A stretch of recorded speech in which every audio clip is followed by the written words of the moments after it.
Komisi Pemilihan Umum, KPU, Makassar telah menetapkan tema debat kedua Pilkada Makassar, debat yang akan digelar pada Rabu, 13 November 2024 di Four Points Hotel ini akan fokus pada pembangunan berkelanjutan dan kesejahteraan masyarakat, Komisioner KPU Makassar, Muhammad Abdi Goncing. Dalam technical meeting di kantor KPU Makassar, Minggu, 10 November 2024 menyampaikan tema utama debat adalah mewujudkan Makassar kota berperadaban maju.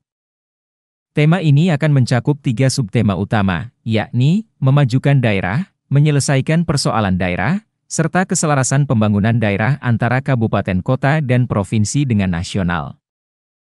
Hari ini kan technical meeting. Technical meeting ini tujuannya untuk menyampaikan kepada pasangan calon, tim pasangan calon dan juga seluruh pihak yang terkait, termasuk pihak keamanan, pihak penyelenggara debat, dalam hal ini tim dari Fajar TV, untuk bagaimana kemudian menyepakati beberapa aturan-aturan main, termasuk menyampaikan ke seluruh LO terkait tema, subtema, dan juga para panelis yang tadi sudah kami umumkan nama-namanya, dan bisa dicek nama-nama ini.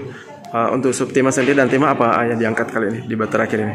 Tema sendiri itu kan mewujudkan Makassar kota berperadaban maju melalui harmonisasi pembangunan nasional dan daerah, tata kelola lingkungan hidup yang berkeadilan dan peningkatan kesejahteraan masyarakat.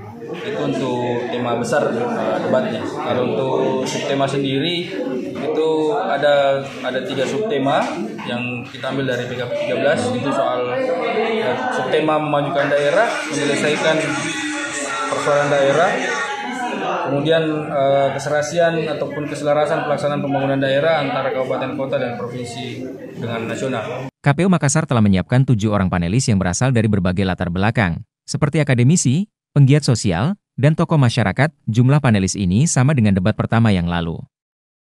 Berdasarkan evaluasi pelaksanaan debat pertama, KPU Makassar memutuskan untuk membatasi jumlah pendukung yang boleh masuk ke ruang debat. Mulai debat kedua ini, setiap pasangan calon hanya diperbolehkan membawa 35 orang pendukung, tidak termasuk pasangan calon dan liaison officer, LO. Heru Fajar TV Fajar Radio melaporkan. Terima kasih telah menonton. Jangan lupa subscribe, like, comment, and share. Saksikan terus informasi terbaru dengan menekan tombol lonceng hanya di channel Fajar TV.